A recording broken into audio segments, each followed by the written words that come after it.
Hello दोस्तों, स्वागत है आपका एक बार फिर से हमारे यूट्यूब चैनल पे। कक्षा 11 के लिए मैथमेटिक्स पढ़ा रहे हैं। समुच्चय जो पहला अध्याय है वो चल रहा है। आज हम प्रश्नावली 1.4 क्लियर करने वाले हैं। पूरी तरीके से बात को समझ लेंगे, लेकिन उसके लिए जो महत्वपूर्ण चीज़ें हैं वो देख लेते हैं आइए।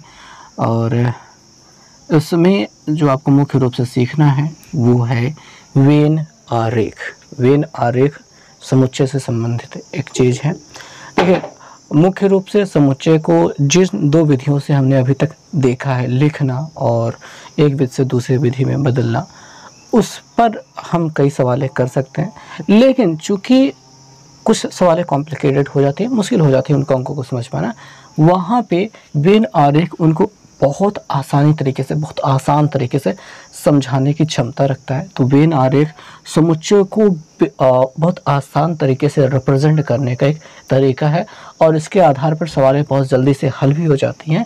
तो वेन आरेख की जो खोज थी या फिर मुख्य रूप से जो इसमें भूमिका निभाई थी वो अंग्रेज तर्कशास्त्री यानी वो ब्रिटेन के थे, ठीक है, अंग्रेज तर्कशास्त्री जॉन वेन ने की थी।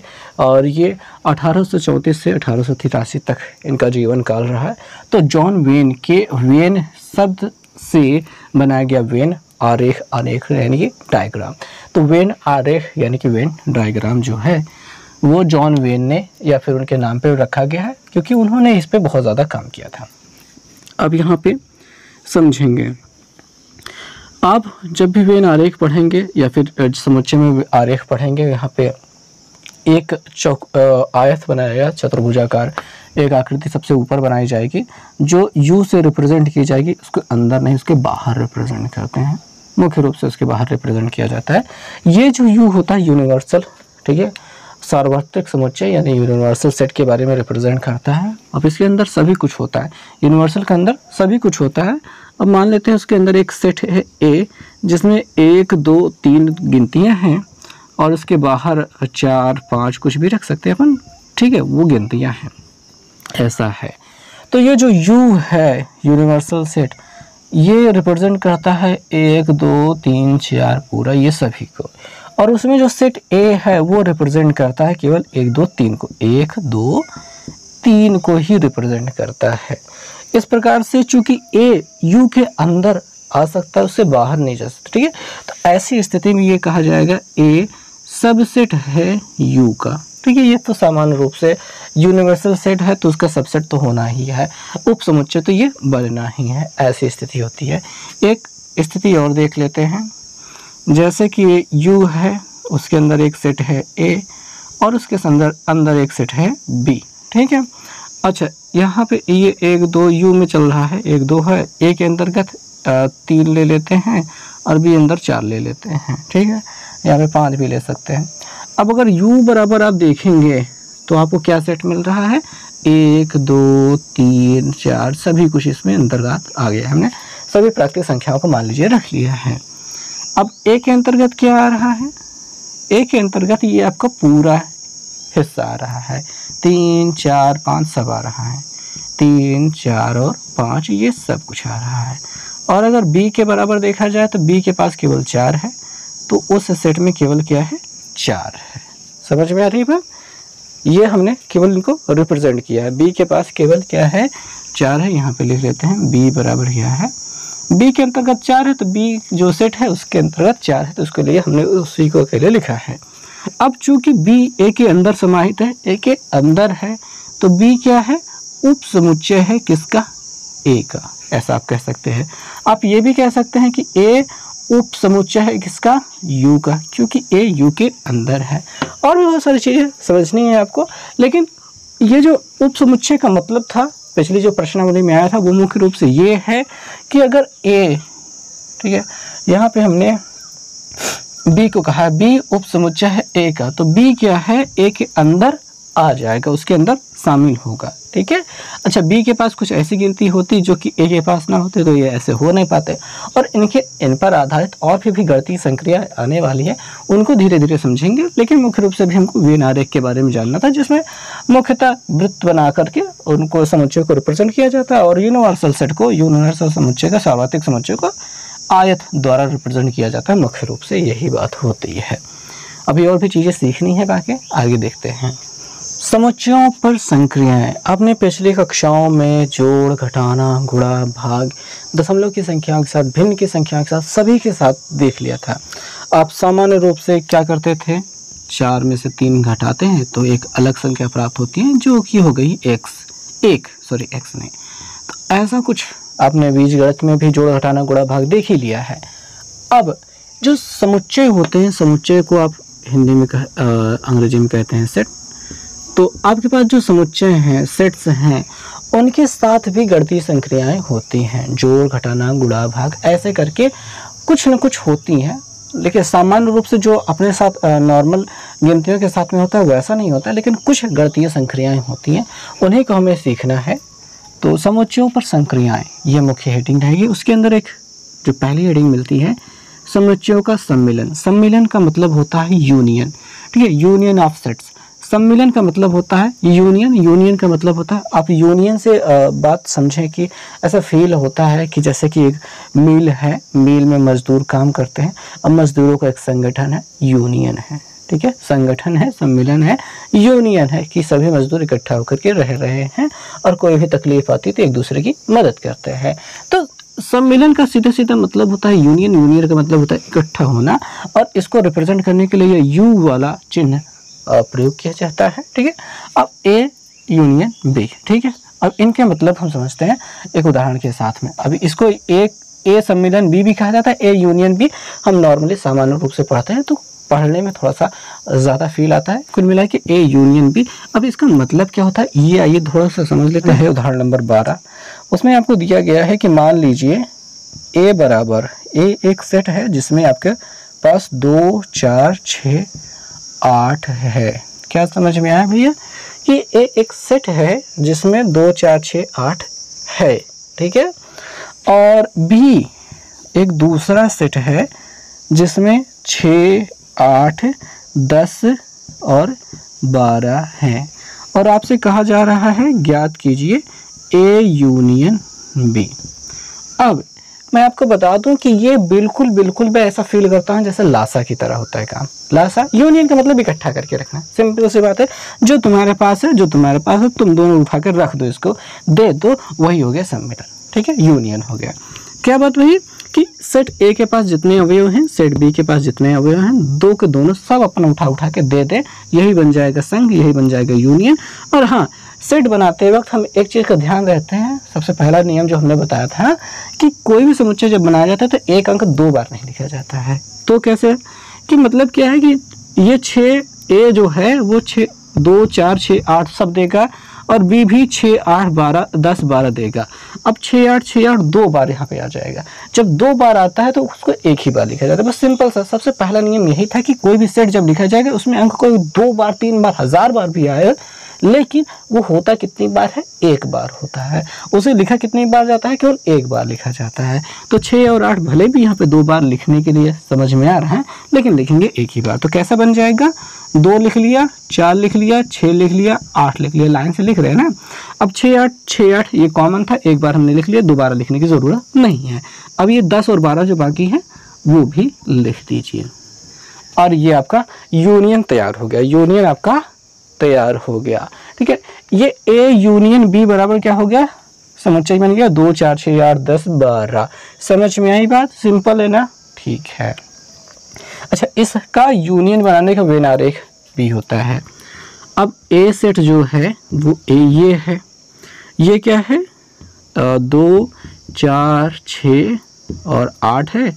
बी वाले में जो सेट है उसमें है 6, 8, 10 और अपने पास 12 है। ये टोटल है दोनों के।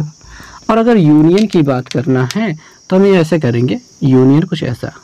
इसमें क्या हो रहा है भैया कि जो गिनतियाँ मिल रही हैं उन दोनों के जो ओवरलैप हो रहा है, एक दूसरे के ऊपर जो हिस्सा चढ़ गया है उसमें रख देंगे। ये हमने रख दिया जो मिल रहा है। जो नहीं मिल रहा है वो ए वाले के साथ 2 और 4 रख दिया, और जो बी वाला है उसके साथ 10 और 12 रख दिया। समझ में आ रही है कुछ बात। ए के साथ में इस पूरे सेट में 2, 4, 6, 8 पूरा है, ठीक है। ये गोलिल्ला देख रहे हो भैया, इस गोलिल्ले में अगर इसको हटा दो तो 2, 4, 6, 8 पूरा है ना। और यहाँ पे देखो इस बी वाले सेट में 6, 8, 10, 12 पूरा है। और ये पूरा जो दिखाई दे रहा है, ठीक है, इन दोनों को मिल करके ये जो कहलाएगा हिस्सा, ये यूनियन कहलाएगा, इनका सम्मिलन कहलाएगा। कुछ समझ में आया?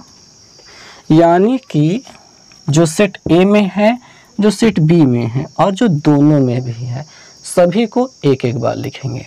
ठीक है, जो केवल इसमें है, जो केवल इसमें है, जो दोनों में भी है, सबको एक एक बार लिखोगे तो आपको जो सेट प्राप्त होगा वो क्या हो जाएगा, वो इनका सम्मिलन हो जाएगा, यानी कि क्या होगा, यूनियन हो जाएगा।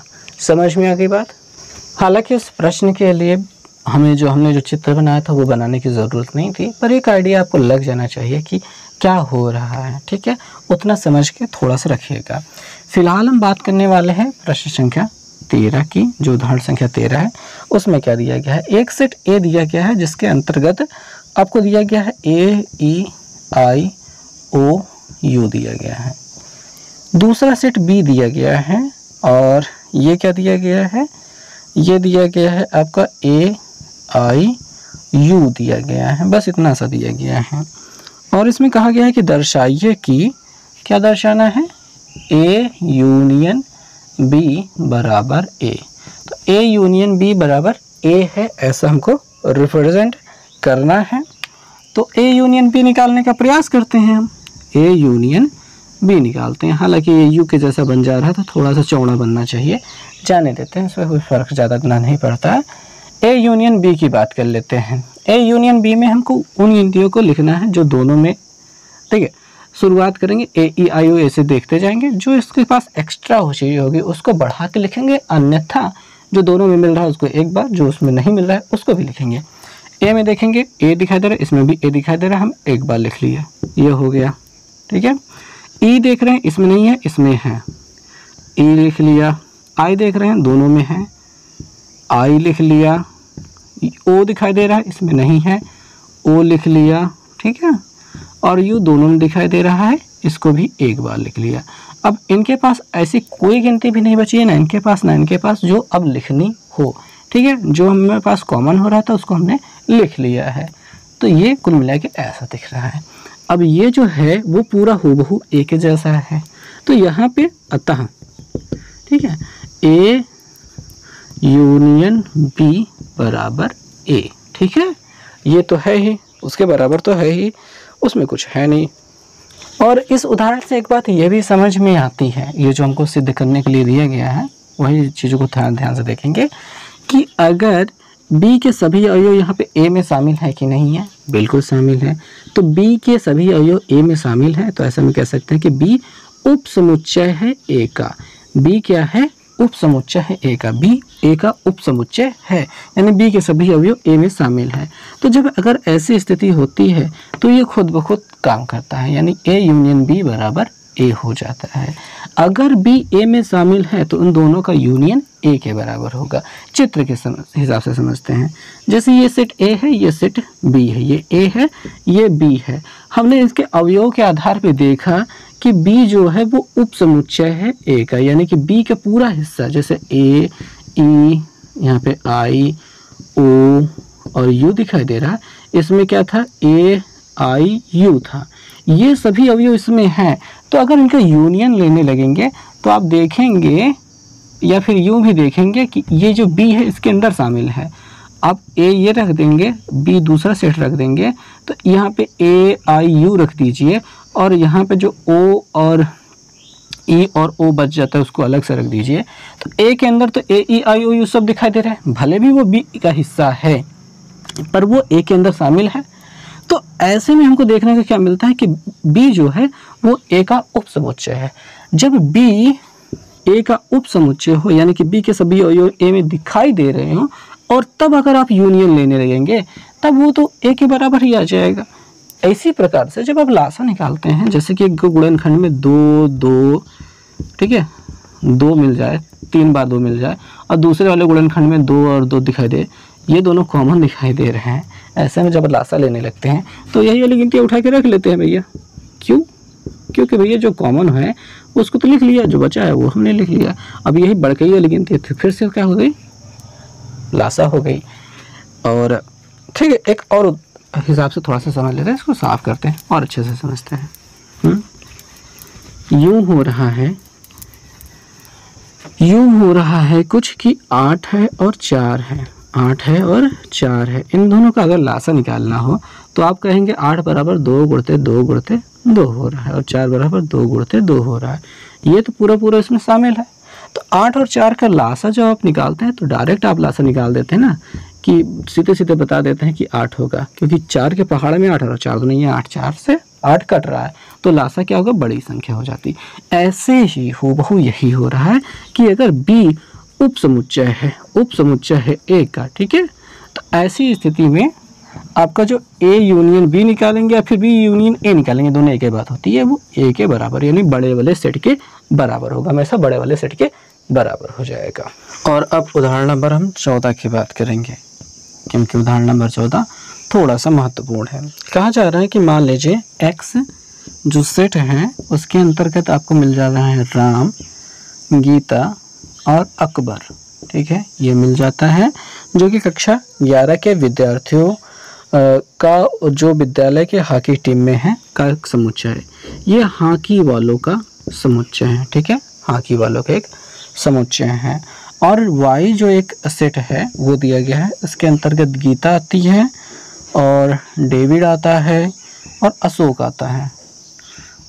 आता है और ये फुटबॉल टीम का समुच्चय है। किसका है? फुटबॉल टीम का समुच्चय है। और आपसे कहा जा रहा है कि X यूनियन Y बताइए, तो क्या होगा। अब देख रहे हैं कि दोनों में क्या कॉमन है, गीता कॉमन है, दोनों में क्या है, गीता कॉमन है। आप ए को कॉमन नहीं कह सकते, ये अकबर है, ये अशोक है, दोनों लोग अलग हैं। हमने समय बचाया है, बस आपको सवाल को पूरा अच्छे से उतार के करना है, ठीक है। तो ये हॉकी टीम का हो गया, ये फुटबॉल टीम का हो गया, दोनों में कॉमन क्या है, गीता अकेले कॉमन है।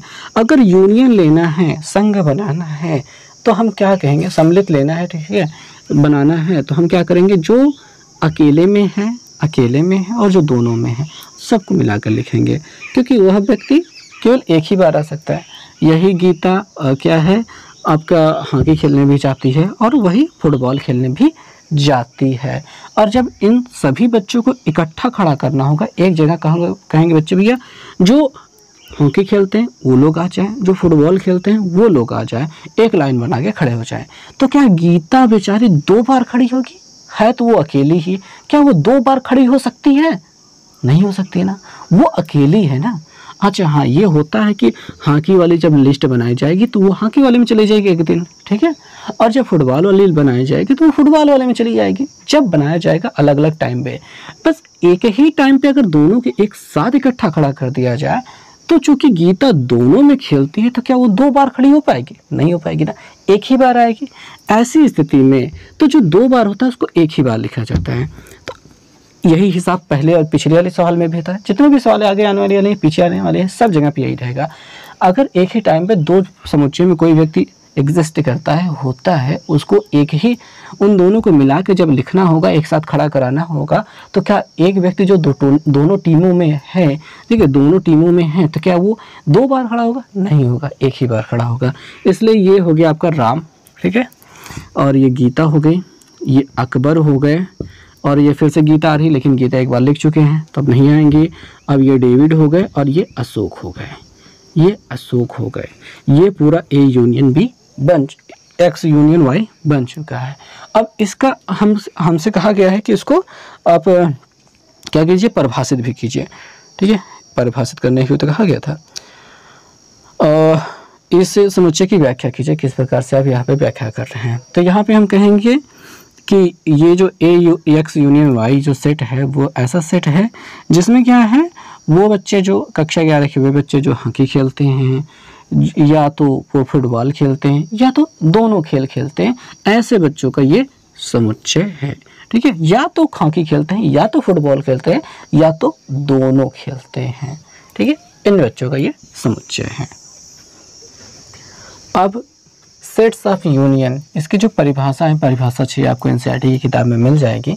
वहाँ पे हम समझते हैं कि ए यूनियन बी है क्या। ए यूनियन बी का मतलब होता है एक ऐसा समुच्चय जिसमें हर एक पद, हर एक चर, हर एक अवयव, ठीक है, एक्स सच दैट एक्स, मतलब एक्स जो हर एक अवयव है, एक अवयव है, वो क्या है, एलिमेंट ऑफ ए, यानी जो सेट ए है उसका अवयव है, या फिर एलिमेंट ऑफ बी है, यानी दूसरे का अवयव है। फॉर एग्जाम्पल आपने समझा था कि ये ए सेट ए है, इसमें 1 और 2 है, ये सेट बी है, इसमें 2 और 3 है। अगर ए यूनियन बी बनाना है, इसका अर्थ ये है कि इसमें जो भी अवयव आएंगे वो या तो ए के होंगे या तो बी के होंगे, ठीक है।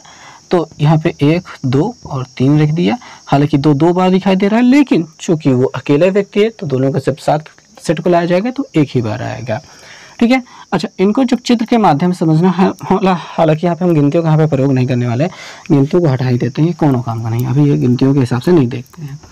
अब देखिए ये सेट ए है और ये एक सेट बी है, इन दोनों को मिलाने का मतलब होता है जो ए में है वो भी लेना, जो बी में है वो भी लेना, और जो दोनों के बीच सम्मिलित है वो भी लेना। तो अगर हम छायांकित भाग कुछ इस प्रकार से बनाएं,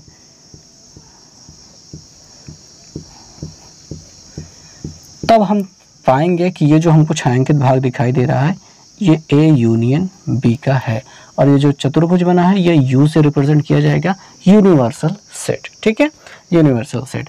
अच्छा, ये सेट बन जाने के बाद कुछ इसमें नियम भी काम करेंगे।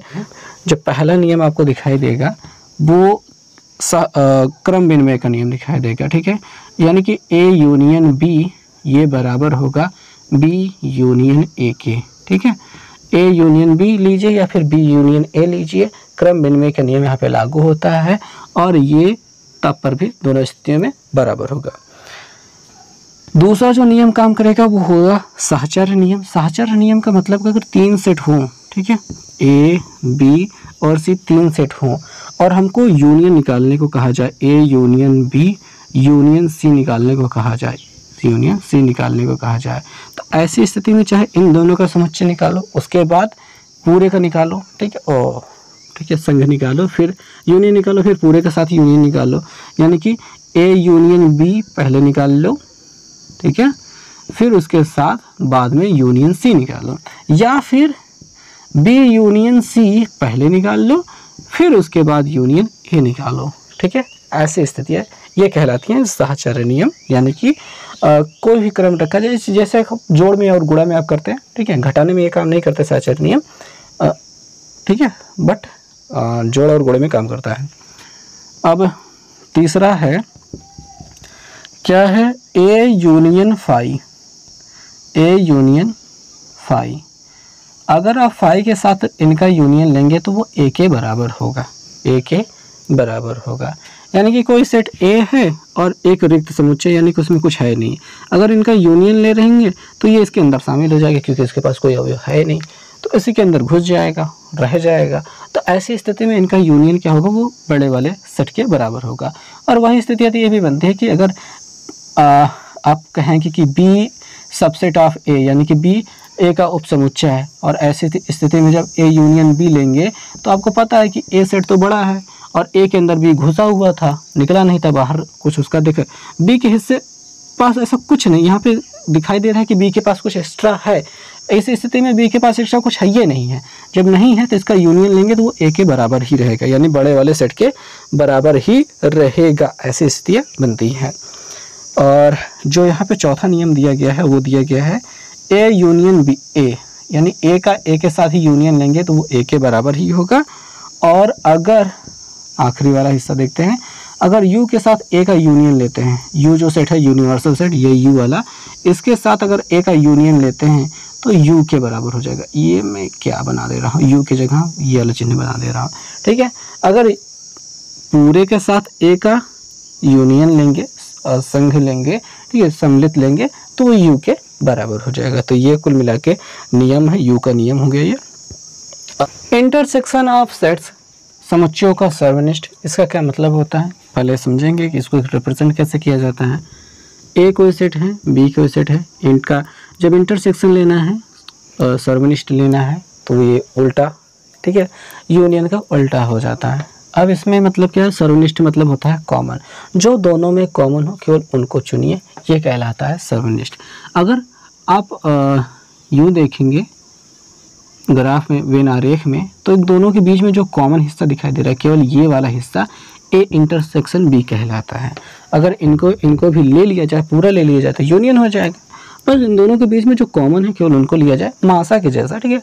दो संख्या का गुणनखंड हुआ, जो दोनों में कॉमन है वही अपना मासा होता है। वही एक सेट ये है, दूसरा सेट ये है, इनका इंटरसेक्शन सर्वनिष्ठ का मतलब होता है जो दोनों में कॉमन दिखाई दे रहा है वही इसका सर्वनिष्ठ कहलाता है। अब इसके लिए हम उदाहरण दे लेते हैं। जो हमारे पास उदाहरण है, उदाहरण नंबर 15 आई थिंक ये होना चाहिए, ठीक है।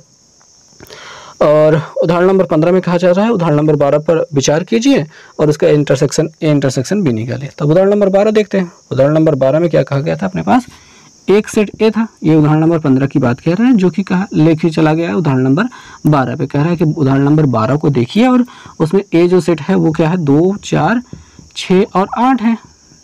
और बी जो सेट है उसमें क्या दिया गया है, 6, 8, 10 और 12 है, ये कहा गया है। अब कह रहे हैं कि इसका ए इंटरसेक्शन बी निकालिए। ए इंटरसेक्शन बी यानी सर्वनिष्ठ जो दोनों में कॉमन है। जो दोनों में कॉमन है का मतलब क्या है, 6, 8 दोनों में दिखाई दे रहा है। तो ये जो सेट बनेगा वो केवल 6 और 8 को सम्मिलित करके रखेगा, पास करके रखेगा। सर्वनिष्ठ जो दोनों में कॉमन है, बहुत सरल सी बात हो गई। जो दोनों में कॉमन है वही आपका इंटरसेक्शन हो गया। इंटरसेक्शन यानी कि सर्वनिष्ठ हो गया। क्या ये बात समझ में आई? ठीक है, आसान था, ये हो गया। अब जो उदाहरण है उदाहरण नंबर 16, उदाहरण नंबर 16 क्या कह रहा है वो देखते हैं, ठीक है। उदाहरण नंबर 16 भी देख लेते हैं, ये लगे हाथों समझ में आ जाएगा। उदाहरण नंबर 16 में कह रहे हैं उदाहरण नंबर 14 पे जाइए और एक्स वाई के पर विचार करके एक्स इंटरसेक्शन वाई निकालिए। तो अगर अब हम उदाहरण नंबर 14 पे चलते हैं तो हमें एक्स बराबर क्या मिला था, एक्स बराबर मिला था कि वो बच्चे जो हॉकी खेलते हैं, हॉकी खेलने वाले में क्या था, एक तो राम था, दूसरा का गीता थी, तीसरा का अकबर था, ठीक है। बस यही 3 लोग थे। और जो चौथी जो वाई बराबर थी वो था क्या कि उसमें गीता थी, डेविड था और एक अशोक था। अब अगर ए इंटरसेक्शन बी की बात की जाए, यूनियन में तो आपने देख ली जो कॉमन था एक बार था उसको भी रखना है, जो नहीं है उनको भी रखना है। इंटरसेक्शन का मतलब क्या हो गया कि जो दोनों में कॉमन है, दोनों में कॉमन क्या है, गीता है, गीता के बारे में बात की गई थी। तो इसमें क्या हो जाएगा, केवल ये हो जाएगा। अब व्याख्या करने में क्या कहा जाएगा, व्याख्या करने में ये कहा जाएगा कि यहाँ पे ये जो सेट बना है वो ऐसे बच्चों का है जो कि दोनों में उभयनिष्ठ हैं, ठीक है, दोनों में उभयनिष्ठ है, दोनों में कॉमन है। तो समझ में आ गई बात। 17 नंबर जो प्रश्न है उसमें ए सेट दिया गया है, उसके बराबर क्या कहा गया है कि 1 है, 2 है, 3 है, 4 है, 5 है, 6 है, 7 है, 8 है और 9 और 10 भी लिया गया है, ठीक है, पूरा ले लिया गया है। बी बराबर क्या है, 2 है, 3 है, 5 है, 7 है। और ऐसी स्थिति में ए इंटरसेक्शन बी की मांग की जा रही है, आपसे कहा जा रहा है इसके बारे में बताइए और दिखाइए कि ये इस प्रकार है, ए इंटरसेक्शन बी बराबर बी, ये इसी प्रकार से ऐसा रिप्रेजेंट कीजिए। तो सरल सी बात है, जो दोनों में कॉमन है वो लिखते हैं। दोनों में कॉमन है, देखिए ये बड़ा है, ठीक है, ये छोटा है, ऊपर से मिलाते हुए आएंगे तो थोड़ा सा लंबा चला जाएगा, थोड़ा सा लंबा चला जाएगा। समझदारी की बात यह है कि हम यहाँ पे 2 देखिए, ऊपर अगर 2 मिलता है तो लिख ले, 3 देखें 3 मिल रहा है लिख लीजिए, 5 मिल रहा है लिख लीजिए और 7 भी मिल रहा है वो भी लिख लीजिए, ठीक है, बात बन गई। 7 मिल रहा है, सब मिल रहा है, लिख लीजिए। अब अगर आप ऊपर से मिलाते आते 1, 2, 3, 4 तो थोड़ा सा समय ज़्यादा लग सकता था। ऐसी स्थिति में जबकि हमको मिलान करना है तो हमने बड़े आराम से मिलान कर लिया। अब जब हमको ए इंटरसेक्शन बी मिल चुका है तो ये हमको इतना दिखाई दे रहा है और बी बराबर भी उतना ही दिखाई दे रहा है। ऐसी स्थिति में हम कहेंगे कि ए इंटरसेक्शन बी जो है वो बराबर है किसके, बी के। और ये स्थिति क्यों बन रही है, क्या बी ए का उपसमुच्चय है? हाँ है, बी के सभी अवयव ए में दिखाई दे रहे हैं तो बी उपसमुच्चय है ए का। जब बी, ठीक है, ए का उपसमुच्चय है तो ऐसी स्थिति में अगर ए इंटरसेक्शन बी लेना है तो वो बी के बराबर होगा, छोटे वाले हिस्से के बराबर होगा। और अगर बी इंटरसेक्शन ए लोगे तब पर भी वो बी के बराबर ही होगा, ठीक है, तब पर भी वो बी के ही बराबर होगा। इंटरसेक्शन में भी आपका चलता है क्रमबिन में, इसमें कोई दिक्कत नहीं होती है।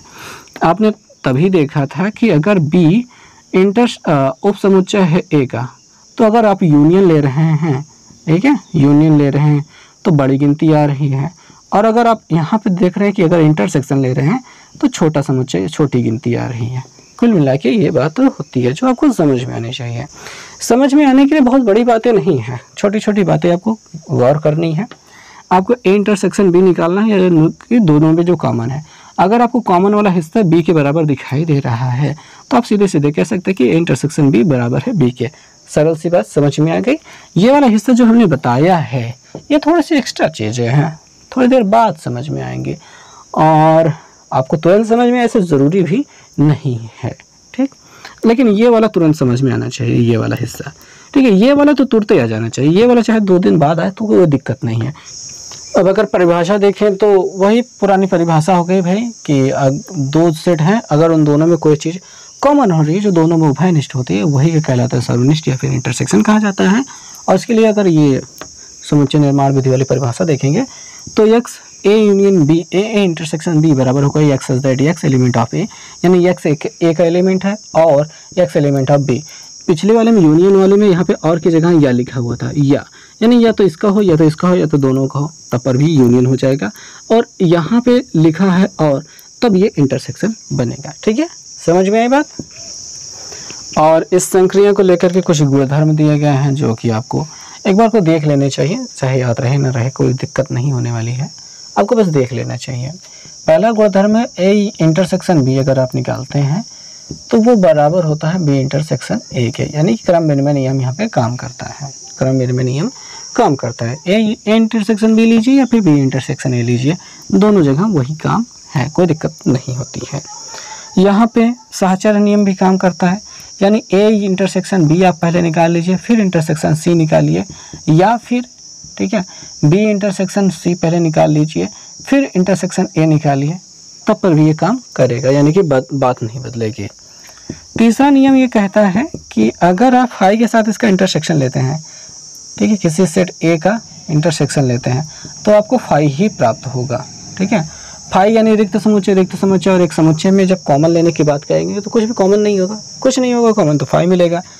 और ऐसे ही अगर यूनियन के साथ आप इंटरसेक्शन लेते हैं, ठीक है, यूनिवर्सल सेट के साथ अगर आप इंटरसेक्शन लेते हैं तो आपको वही सेट ए वापस से मिल जाएगा, ठीक है। पूरे के साथ में अगर ए का इंटरसेक्शन लेंगे तो इन दोनों में कॉमन क्या है, ए वाले जितने अवयव हैं वो यू में शामिल होंगे, तो कॉमन क्या है, ए वाला पूरा सेट। ए वाला पूरा सेट अगर कॉमन है तो इसका उत्तर क्या होगा, ए इंटरसेक्शन ही, मतलब ए के बराबर ही मिलेगा। और अगला जो नियम है वो इंटरसेक्शन प्लस यूनियन वाला करके है। एक चीज़ ये देख लेते हैं, ए इंटरसेक्शन ए बराबर क्या मिल जाएगा, ए ही मिलेगा, ये चौथा नियम कहलाएगा। ए इंटरसेक्शन में ए, इन दोनों में कॉमन क्या है, ए सेट पूरा का पूरा ही कॉमन है, तो इसलिए ए प्राप्त हो जाएगा।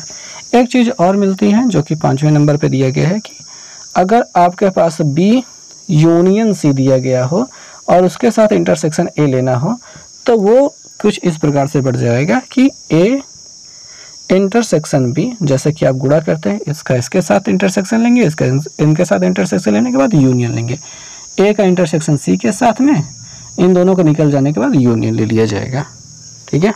वितरण नियम यहाँ पे वितरण नियम की भांति यहाँ पे काम करने वाला है। समुच्चयों का अंतर, अगला जो हेडिंग है, अगली जो बात हमको समझनी है वो है समुच्चयों का अंतर, डिफरेंस ऑफ सेट्स। डिफरेंस माने क्या हो जाएगा, अंतर, घटाना, कुल मिला के घटाने की बात है। इसको a माइनस बी से रिप्रेजेंट किया जाता है, a अंतर b कहा जाएगा, ठीक है, a माइनस बी ही कहा जाएगा। अब इसमें क्या होगा कि होता ये है कि सेट a में जितने अवयव होते हैं और सेट में b में जितने अवयव होते हैं, a वाले सेट के अवयव को लिखना होता है यहाँ पे, ठीक है, यहाँ पे लिखना होता है ए वाले सेट को, लेकिन जो बी के साथ मिलते हैं उनको हटा करके, जो बी के साथ मिलते हैं उनको हटा करके। अच्छा, इसको उदाहरण से समझेंगे, उदाहरण नंबर 18 देखेंगे। उदाहरण नंबर 18 देखेंगे तो आपको बातें पूरी क्लियर हो जाएंगी, अच्छे से समझ में आ जाएंगी कि क्या हो रहा है बात। मुख्य रूप से आपके पास एक सेट है ए, जिसमें कहा गया है कि आपके पास 1 है, 2 है, 3 है, 4 है, 5 है और 6 है, ये सेट ए है। सेट बी बराबर आप देखेंगे तो आपको मिल जाएगा 2, 4, 6 और 8, ये है, ठीक है, सेट बी बराबर है। अगर एक ए माइनस बी आपको निकालना है तो आपको ए के अवयवों को यहाँ पे लिखना है। किसके अवयवों को? ए को लिखना है, लेकिन उन अवयवों को छोड़ देना है जो कि बी के साथ मिल रहे हों, घट रहे हों। कैसे? एक यहाँ पे है, ए यहाँ पे है नहीं है, तो एक लिख दीजिए। दो है, दो यहाँ पे कट गया। क्या है? घटाना ही तो है ना। घटाने का मतलब उन अवयवों को हटा देना, ए के अवयवों को वहाँ से हटा देना। तो ए के अवयव में एक था, लेकिन एक यहाँ से हटा नहीं पाया तो उसको लिख दिया। दो तो हट गया, तीन नहीं मिल रहा है, तीन लिख दिया। चार मिल रहा है, हटा दिया। पाँच को नहीं मिल रहा है, लिख दिया। छः मिल रहा है, उसको भी हटा दिया। अब इसके पास कोई अवयव नहीं है। हालांकि बी के पास 8 है, लेकिन उसको हमको नहीं लिखना है। ठीक है, हमको ए के अवयवों को लिखना है, लेकिन अगर बी में मिल रहा है तो उसको माइनस कर देना है। तो यहाँ पे काम खत्म हो गया। अगर मैं कहूँ कि b माइनस ए निकालिए, तो आप क्या करेंगे? आप लिखेंगे b के अवयव को, उन अवयवों को जो a में नहीं है। अब क्या होगा? इसमें से इसको घटाना है। 2 में से 2 घट गया, खत्म हो गया। 4 में से 4 घटा, कट गया। 6 में से 6 घटा, घट गया।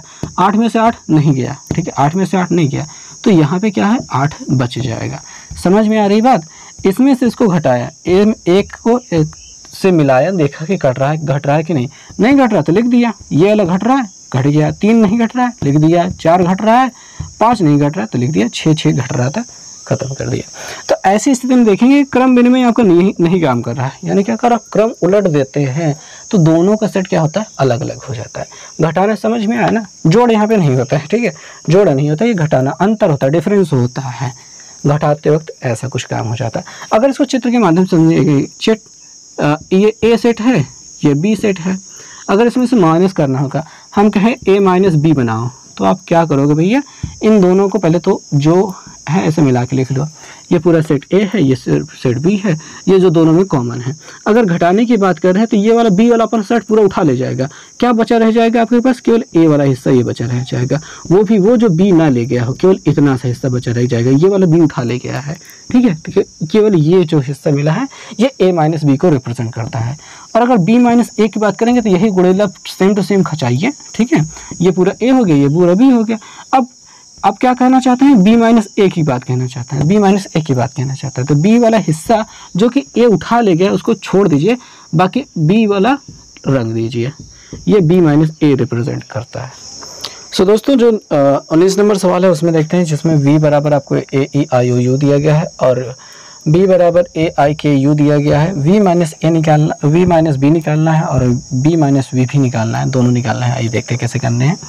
यहाँ पे v में से b को घटा देना है। v वाले पूरा जो सेट है उसमें से a वाला b वाला हिस्सा घटा देना है। जैसे a मिल रहा है, i मिल रहा है और u मिल रहा है, इसको हटा देना, बाकियों को लिख देना।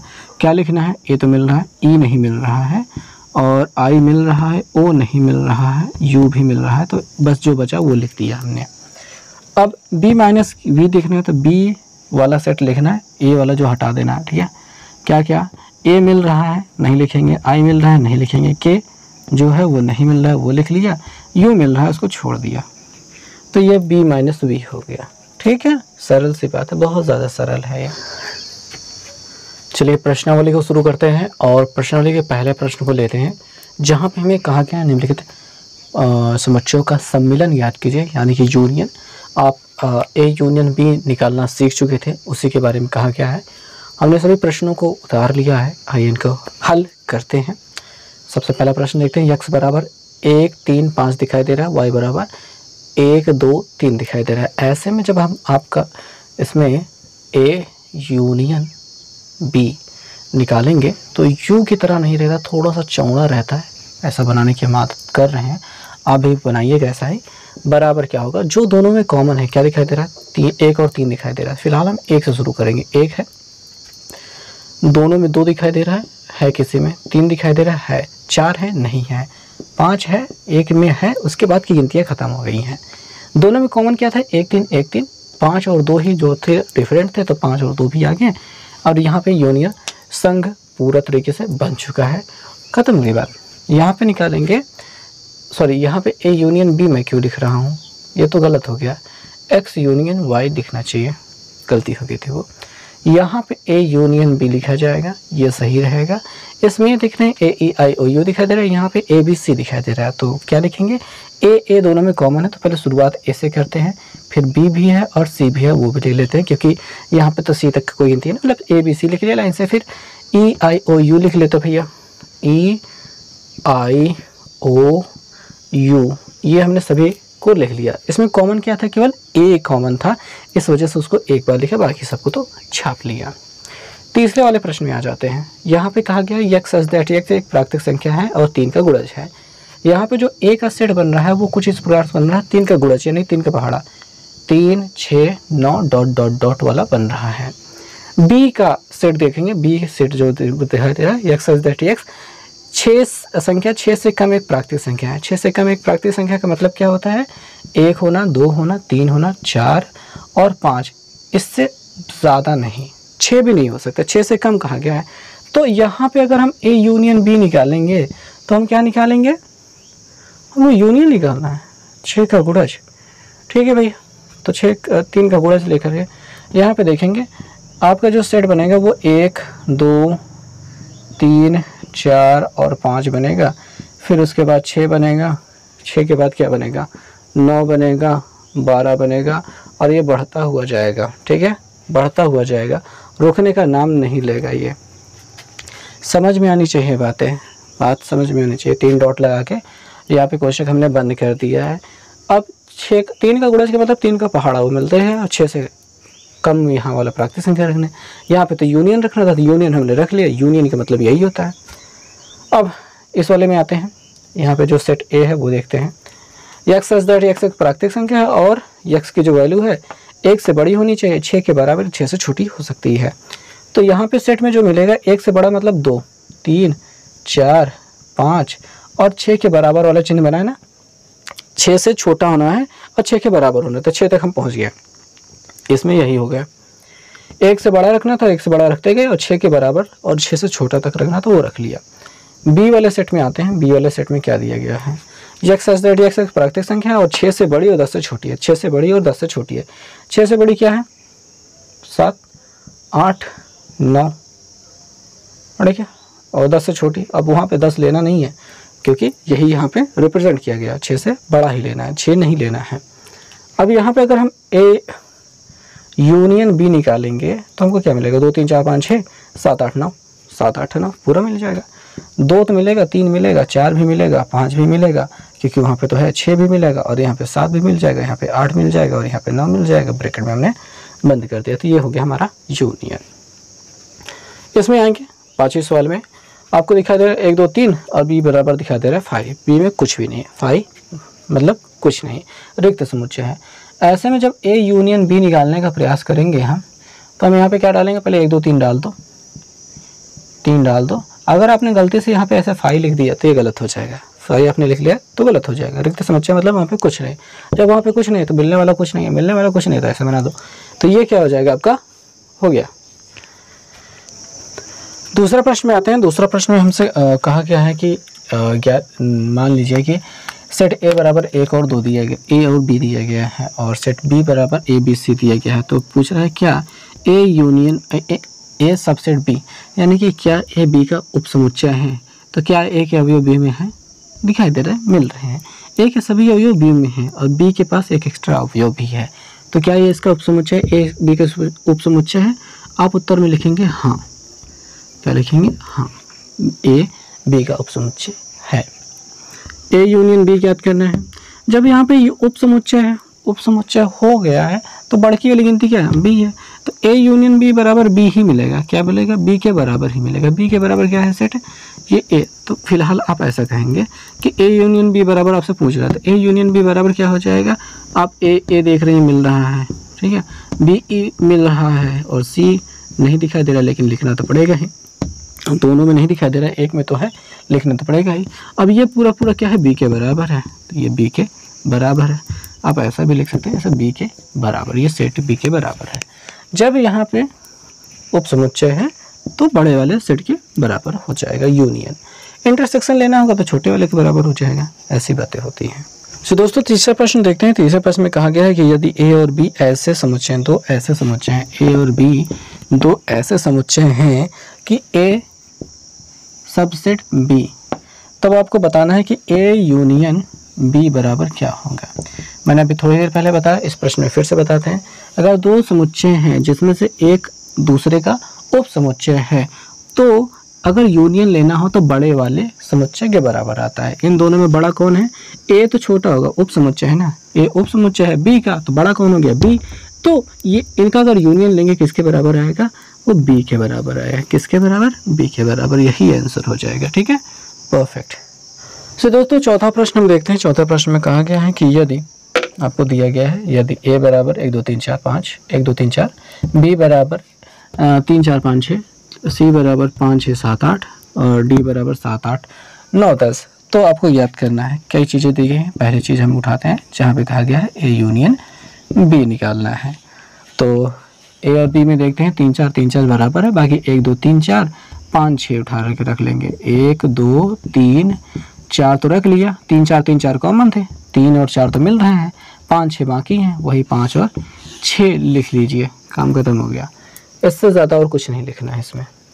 दूसरे प्रश्न पे आते हैं। इसका दूसरा हिस्सा कहा गया है कि ए यूनियन सी निकालिए। ए यूनियन सी देखेंगे तो ए में दिखाई दे रहा है 1 2 3 और 4 इसमें कॉमन है नहीं है। 5 6 7 और 8 कुछ ऐसा है कि जो 2 बार लिखा गया है? नहीं, एक कोई गिनती ऐसी नहीं है जो 2 बार लिखी गई हो। तो ये ए यूनियन सी हो जाएगा, परफेक्ट रहेगा। तीसरा वाला हिस्सा देखेंगे जहाँ पे कहा गया है कि बी यूनियन सी निकालिए। बी यूनियन सी निकालिए तो बी वाला उठाते हैं, क्या दिखाई दे रहा है? 3 4 5 और 6 हमने लिख लिया। अब देखेंगे इसमें कॉमन क्या है? सी के साथ में 5 6 कॉमन है, तो 5 6 को छोड़ दो, इस वाला 7 8 उतार लो। 7 और 8 छोड़ा क्या है कि वो 5 और 6 एक बार तो लिखे ही गए हैं, इसमें दोबारा लिखने की जरूरत नहीं थी। 7 8 जो था वो उतार दिया। ये हो गया बी यूनियन सी। चौथा प्रश्न देखो, क्या कहा गया है कि बी यूनियन डी निकालो। बी यूनियन डी निकालो तो बी से उठाते हैं 3 4 5 6, डी में 7 8 9 10 है, तो कुछ भी ऐसा है नहीं जो कॉमन हो रहा। तो यूनियन जब लेना है तो सबको उठा के रख लो। 3 4 5 6 तो रखा ही, यहाँ पे 7 8 9, 7 8 9 और 10 भी रख लिया। ठीक है, बात खत्म कर दिया हमने, हो गया इसमें। पांचवा प्रश्न देखेंगे। पांचवा प्रश्न में कहा गया है, क्या कहा गया है? कहा गया है कि A union B union C निकालिए। तो हम यहाँ पे इसको इस प्रकार से बांट लेते हैं। ए यूनियन बी ले लेते हैं, पहले निकाल लेंगे, फिर यूनियन सी निकालेंगे। तो ए यूनियन बी आप पहले निकाल चुके हैं तो उसको छाप लीजिए। 1 2 3 4 5 6 तक आपने निकाला था, वो छाप लीजिए। यूनियन सी लिख लीजिए, सी बराबर जो है वो रख लीजिए। सी बराबर ये वाला कॉपी कर लीजिए।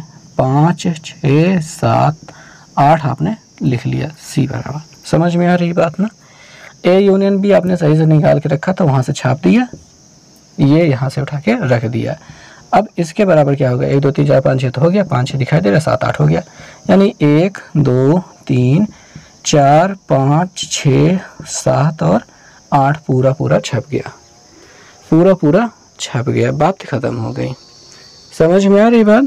ठीक है जी, ऐसा आप कर सकते हैं।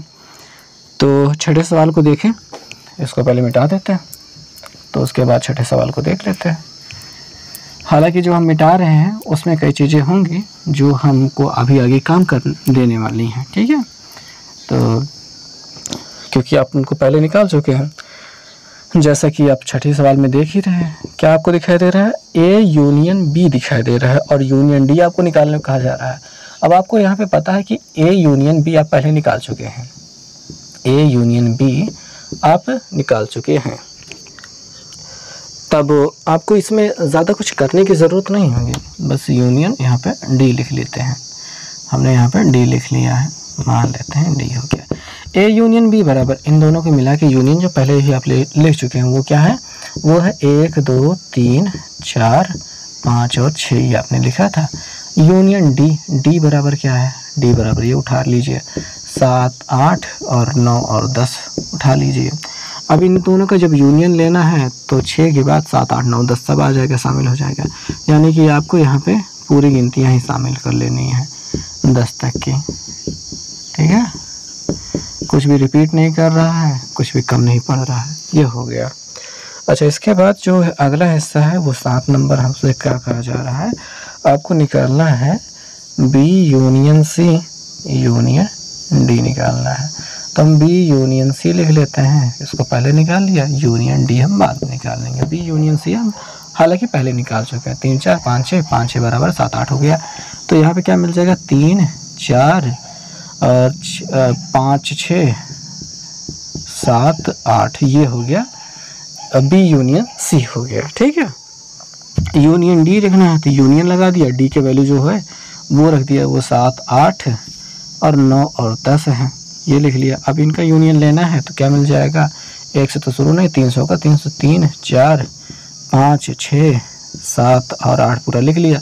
7 8 कॉमन है, छोड़ो उसको, 9 और 10 लिख करके काम ख़त्म कर दो, ये हो गया पूरा काम ख़त्म। तो यूनियन निकालना समझ में आ गया ना। आई थिंक कि आगे इंटरसेक्शन निकालना होगा, पहले देखते हैं आगे वाला। सो दोस्तों, 5वां प्रश्न हम देखते हैं, जहाँ पे हमसे कहा गया है कि सर्वनिष्ठ ज्ञात कीजिए, इंटरसेक्शन हमको ज्ञात करना है, और वो भी कहा गया है कि प्रश्न संख्या 1 के प्रश्नों का इंटरसेक्शन आप ज्ञात कीजिए।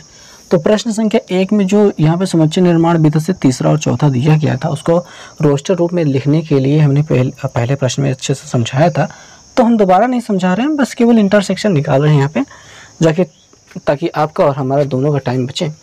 तो ऐसे में हम यहाँ पे x इंटरसेक्शन y निकालते हैं, जो दोनों में कॉमन है केवल वही लिखना है। 1 कॉमन है तो 1 लिख लिया, 2 कॉमन है नहीं, 3 कॉमन है 3 लिख लिया, और यह समुच्चय बंद कर दिया। तो बस यही आपका आंसर हो गया। यहाँ पे a इंटरसेक्शन b आप निकालेंगे तो आपको क्या दिखाई दे रहा है, a b नहीं दिखाई दे रहा, c नहीं दिखाई दे रहा है, जो छोटका है उसमें से देखा कीजिए, a है, a दिखाई दे रहा है, b नहीं है, c नहीं है, बस बात खत्म कर दीजिए। a अकेले लिख लीजिए और ये सेट खत्म हो गया, मतलब आपको इंटरसेक्शन मिल गया। a इंटरसेक्शन b, यहाँ से अगर हम कॉमन करने की बात करेंगे तो यहाँ पे 3 अकेले दिखाई दे रहा है जो कॉमन हो रहा है, या इसके पास 6 हो गया, नहीं है इसके पास 6, तो बस 3 के अलावा और कुछ नहीं है, 3 के अलावा और कुछ नहीं है जो कॉमन हो दोनों में, सर्वनिष्ठ हो दोनों में। इसमें a इंटरसेक्शन b निकालने का प्रयास करते हैं हम, तो 2 नहीं दिखाई दे रहा, 7 नहीं, 8 9, कुछ भी कॉमन नहीं है, कुछ भी दोनों में कॉमन नहीं है, तो यहाँ पे 5 लिख देंगे। देखिए यहाँ पे 6 तक की गिनती है, में 7 8 9 है, यहाँ पे 2 3 4 5 6 है, इसमें 7 8 9 है, दोनों में कुछ भी कॉमन नहीं है, तो 5 क्या हो गया, इंटरसेक्शन हो गया। a इंटरसेक्शन b यहाँ पे निकालेंगे तो इन दोनों में कॉमन है, a और b में यहाँ पे देखिए कुछ भी नहीं है।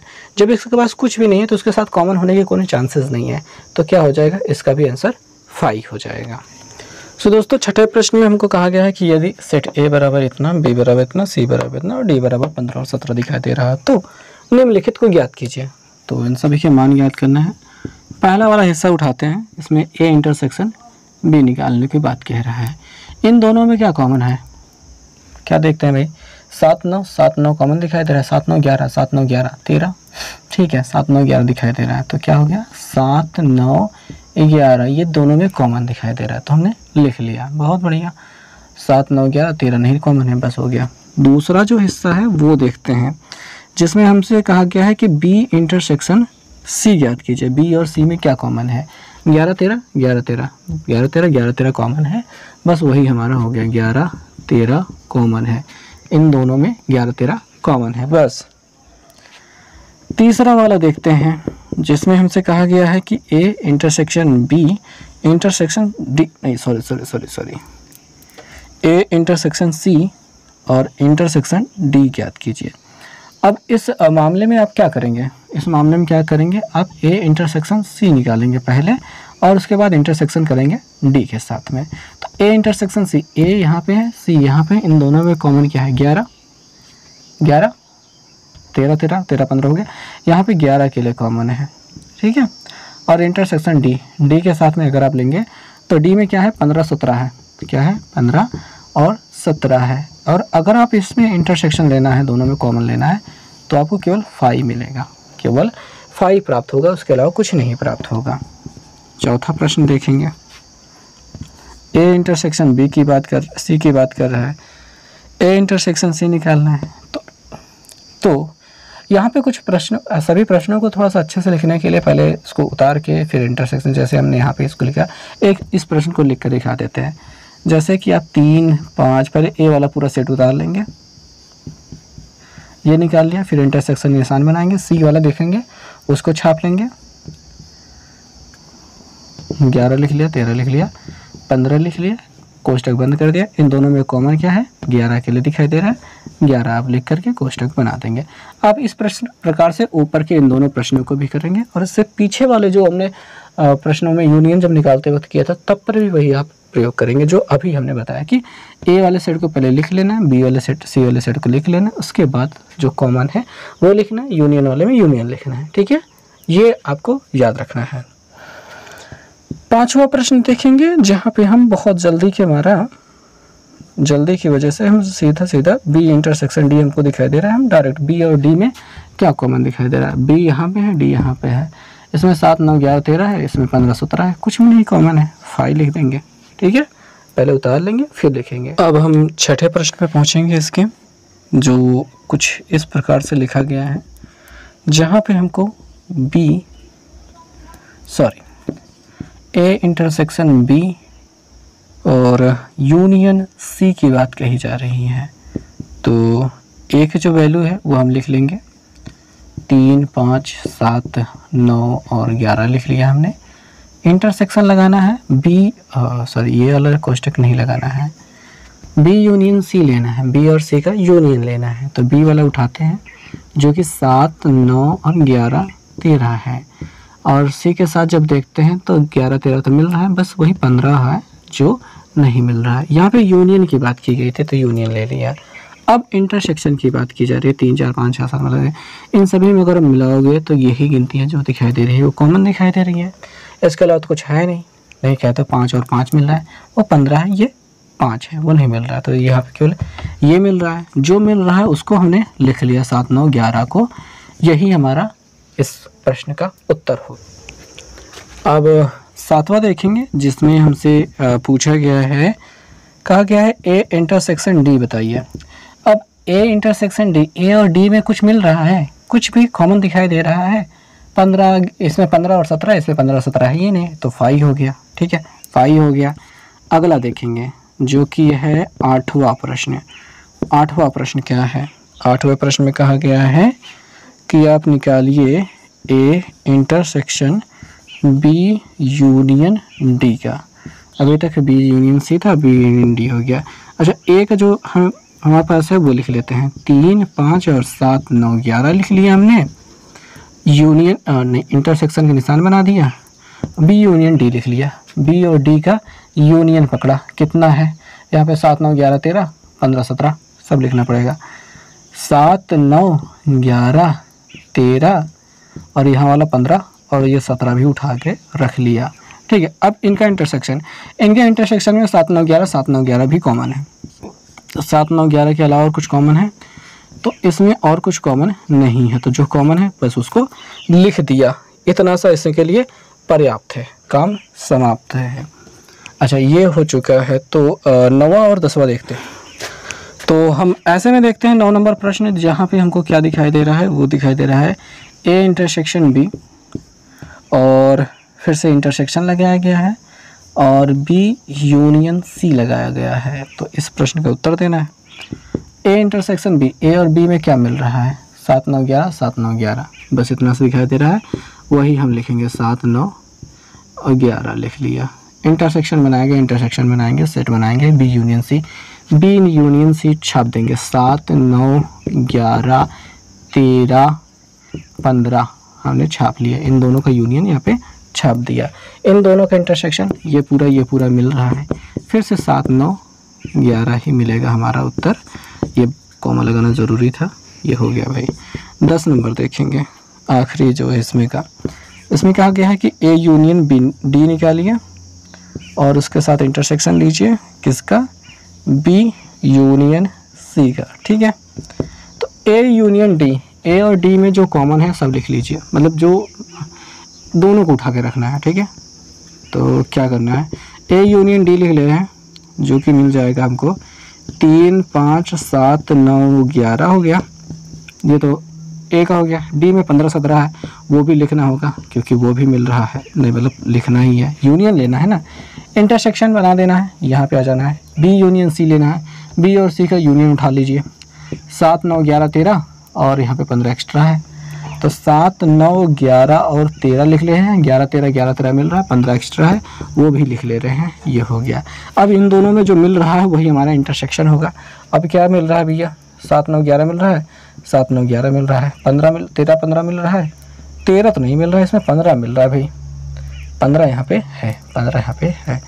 तो जो हमको मिल रहा है 7 9 11 लिख लिया और 15 लिख लिया। और हमारे पास 13 क्यों नहीं मिल रहा है, ये कहाँ से मिला, ए यूनियन डी से मिला। ए में 13 नहीं है, डी में भी 13 नहीं, इसकी वजह से यहाँ पे 13 नहीं मिला। ठीक है, तो पर्याप्त। यहाँ पे छठे का 10वां भी खत्म हो गया। सो दोस्तों, अब हम 7वें प्रश्न पर पहुँच चुके हैं और प्रश्न में कुछ खास बातें हैं, इसलिए हम प्रश्न को डायरेक्ट यहाँ पे हल करने वाले हैं। देखेंगे सबसे पहले बात तो सेट ए जो दिया गया है उसमें कहा गया है यक्स दैट यक्स एक प्राकृतिक संख्या, यानी प्राकृतिक संख्याओं का ये समुच्चय है। तो हमें बस इतना सा लेकर के इतना क्लोज कर दे रहे हैं। बी जो सेट दिया गया है दूसरा वाला, वो हम देखते हैं जहाँ पे कहा गया है यक्स दैट यक्स एक समप्राकृतिक संख्या है। समप्राकृतिक संख्या यानी 2 4 6 ... बंद कर देते हैं।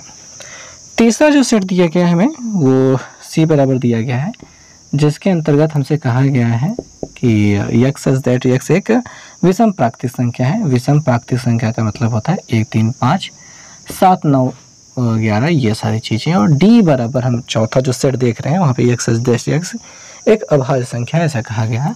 अभाज्य संख्या का मतलब होता है, देखिए एक तो ना तो भाज्य होते ना अभाज्य होती, इसको हटाते हैं, 2 रखते हैं, 2 अभाज्य संख्या 3 है और उसके बाद 5 आ जाता है, 7 आ जाता है, फिर 9 नहीं होता है, 11 होता है, 13 होता है, ...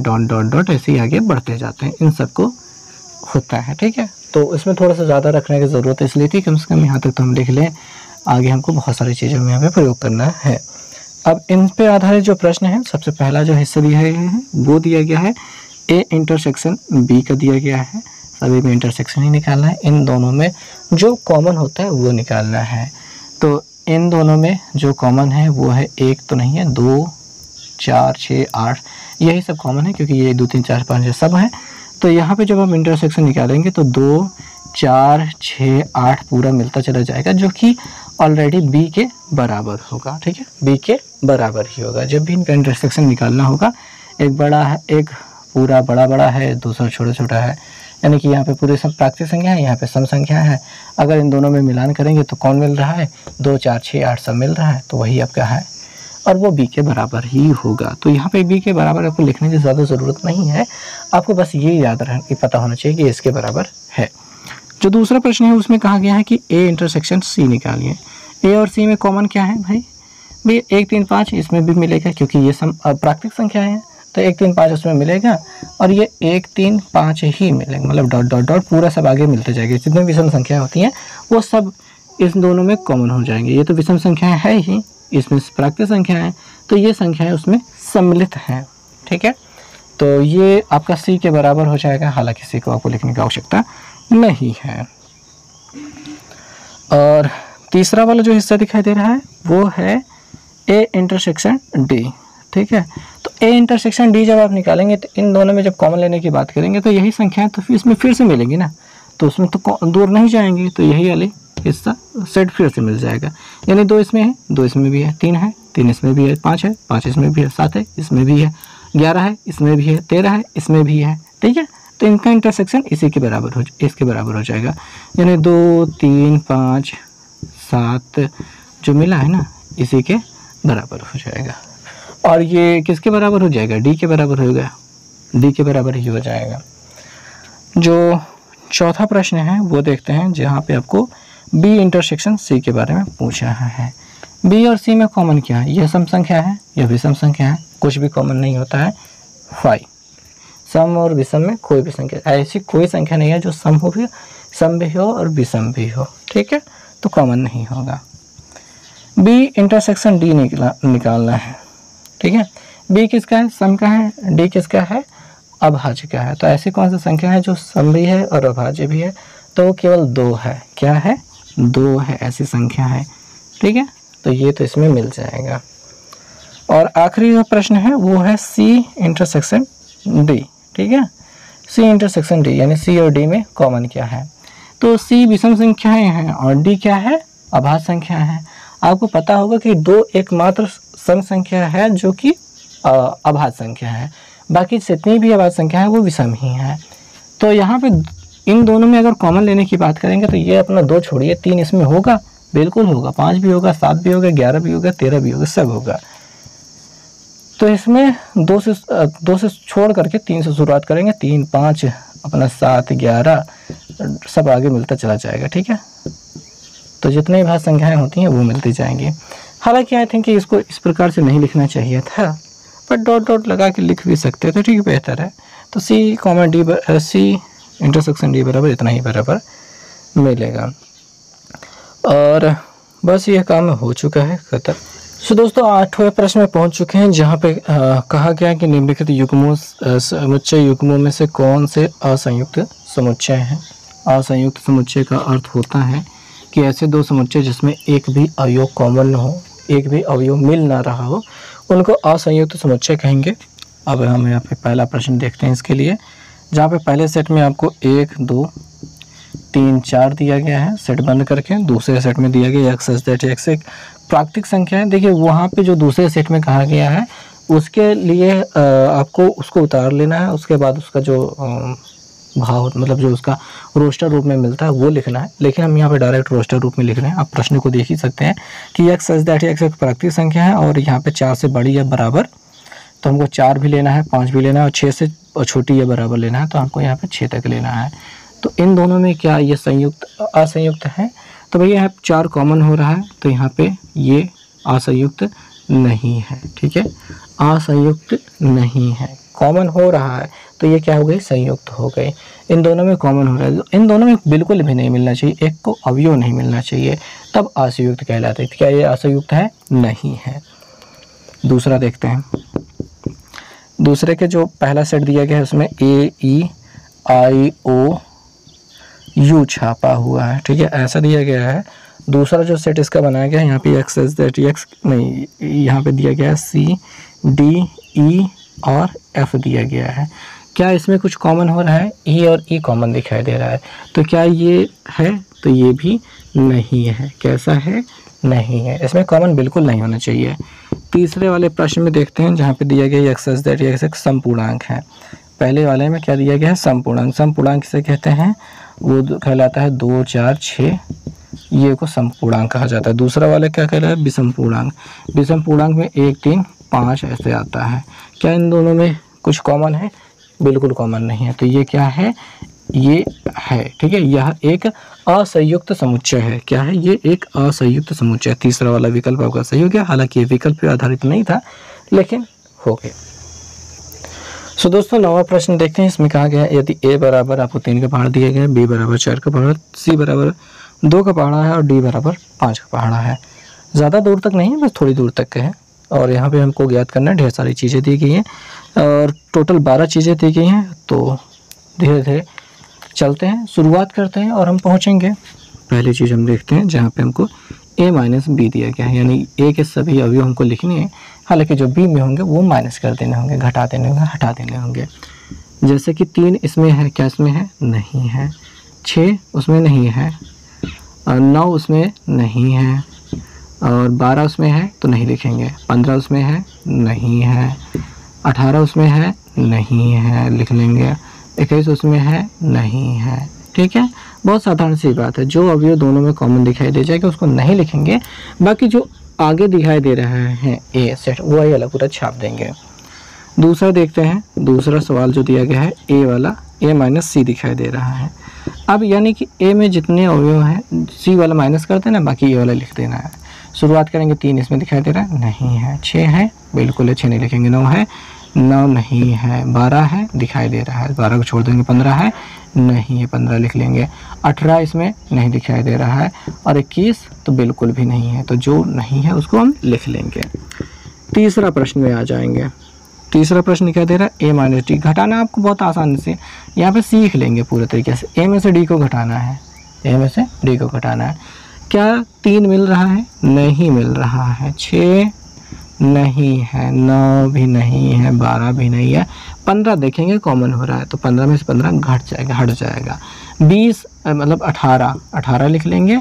फिर 21 भी कॉमन नहीं है, उधर 20 है, इधर 21 है, तो यहाँ पे 21 लिख लेंगे। जो आगे सेट होता है उसी के अवयवों को लिखा जाता है। तीसरा के बाद चौथा देखेंगे जो कि है b माइनस ए। तो b में से a को घटाना है, b में से इसमें से इसको घटाना है। क्या अब इसको लिखना है? 4 इसमें है? नहीं है, लिख लो भैया। 8 इसमें है? नहीं है। 12 है, 12 नहीं लिखेंगे। 16 इसमें नहीं है, 16 लिख लेंगे।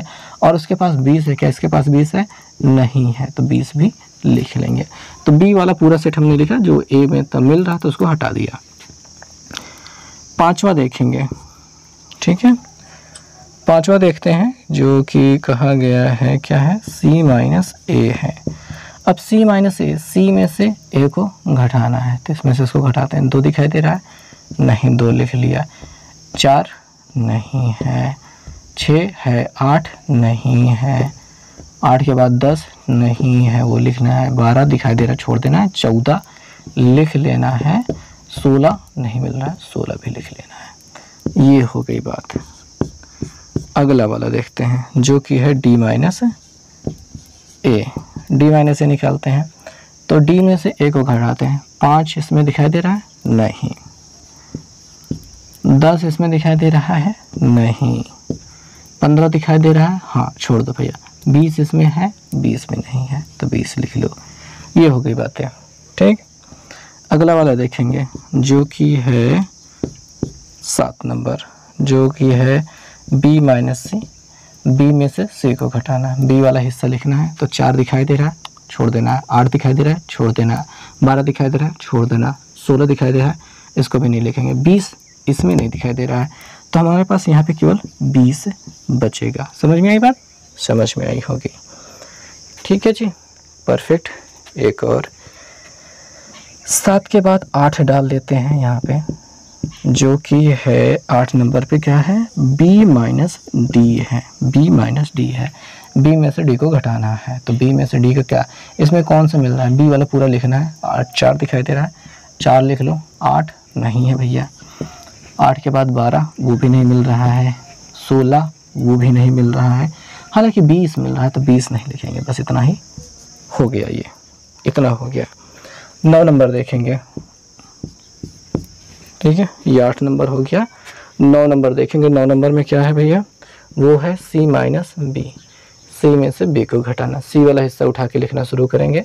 क्या है? 2 इसके पास नहीं है। 4 है। 6 इसमें नहीं है, 6 लिख लो। और 6 के बाद 8 दिखाई दे रहा है, 10 इसमें नहीं दिखाई दे रहा, तो 10 लिख लो। 12 दिखाई दे रहा है, 14 नहीं दिखाई दे रहा है, 14 लिख लो। और 16 तो दिखाई दे रहा है, तो उसको छोड़ देते हैं, ठीक है। ख़त्म हो गया बात। 10 नंबर पे आते हैं जो कि है d माइनस बी। डी में से b को घटाने के बाद इसमें से इसको घटाना है। तो 5 इसमें दिखाई दे रहा है? 5 नहीं दिखाई दे रहा है। 10 है? नहीं है। 15 है? नहीं है, ठीक है। 20 है? हाँ है भाई, 20 छोड़ देते हैं। 11 की बात। 11 नंबर में क्या है? c माइनस डी है। c में से d को घटाना है, तो 2 नहीं है, लिखना पड़ेगा 2। 4 लिखना पड़ेगा, 6 भी लिखना पड़ेगा भाई। 5 10 यहाँ पे केवल क्या दिखाई दे रहा है? 10 कॉमन दिखाई दे रहा है। बस 10 ही को नहीं लिखना है, बाकी सब उतार देना है। 8 भी लिख लेना है। 10 मिल रहा है, 10 छोड़ देते हैं। 12 उतार लिया। देखिए 10 यहाँ पे है, यहाँ से घट गया। 12 इसमें नहीं है, 12 लिखना पड़ेगा। 14 भी लिखना पड़ेगा और 16 भी लिखना पड़ेगा, क्योंकि 16 भी इसमें नहीं है।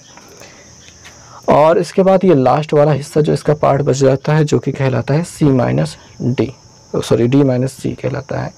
d में से c को घटाना है, d में से c को घटाना है। 5 में से उधर 5 वाला कोई घटेगा?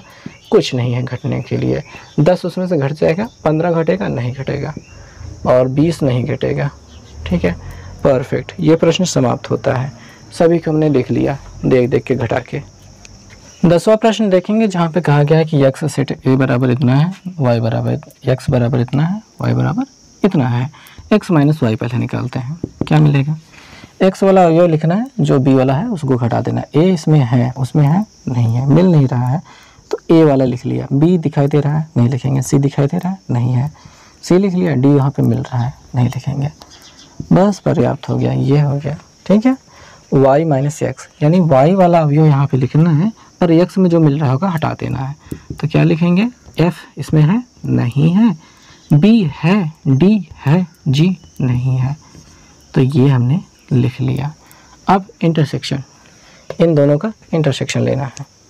इंटरसेक्शन का मतलब क्या हो गया, इन दोनों में जो कॉमन है क्या दिखाई दे रहा है, बी डी कॉमन दिखाई दे रहा है, तो यहाँ पे b हो जाएगा और d हो जाएगा जो कि इंटरसेक्शन के लिए काम करेगा। अगर आप यूनियन निकालना चाहें तो आप यूनियन भी निकाल सकते हैं, x यूनियन y बराबर a b c d हो गया और f भी आ गया और g भी आ गया, तो ख़त्म हो गई बातें। सो दोस्तों 11 नंबर प्रश्न देखते हैं। प्रश्न में हमसे कहा गया है कि r वास्तविक संख्याओं का समुच्चय है और q जो है परिमेय संख्याओं का समुच्चय है और r माइनस q पूछा जा रहा है।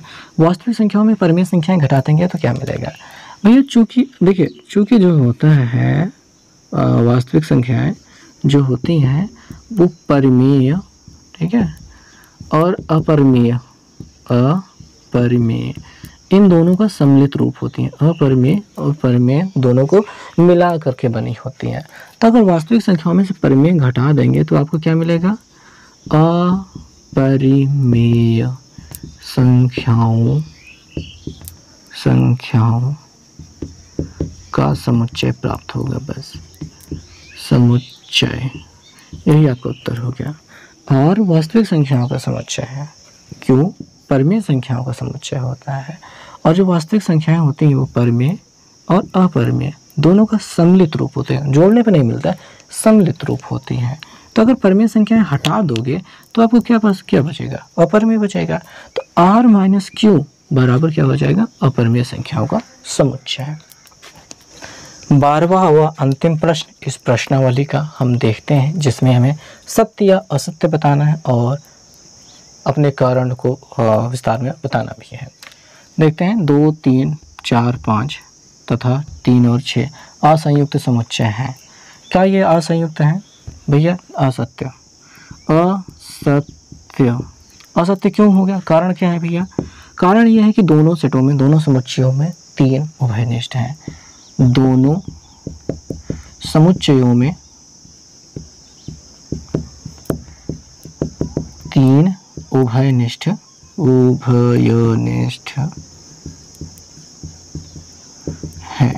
अगर ये कॉमन नहीं होता तब ये सही हो जाता, ठीक है।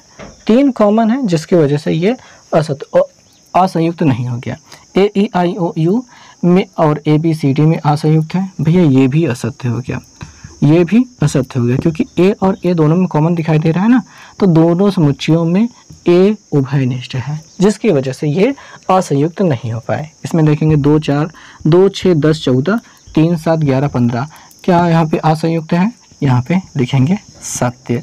यहाँ पे कोई भी दोनों समुच्चयों में कोई अवयव उभयनिष्ठ नहीं है, ऐसे लिखेंगे दोनों समुच्चयों में कोई अवयव उभयनिष्ठ नहीं है, जिसकी वजह से यहाँ पे असंयुक्त है। ये 2, 6, 10 और 3, 7, 11 इन दोनों में भी कुछ भी कॉमन नहीं है और कहा जा रहा है असंयुक्त है। भैया सही बात कह रहे हैं कि ये भी सत्य है, इन दोनों में कुछ भी कॉमन नहीं है, तो हमें यहाँ पे और कहा जा रहा है कि यह असंयुक्त समुच्चय है। असंयुक्त समुच्चय होने का मतलब ये होता है कि दोनों समुच्चय में कुछ भी कॉमन ना हो।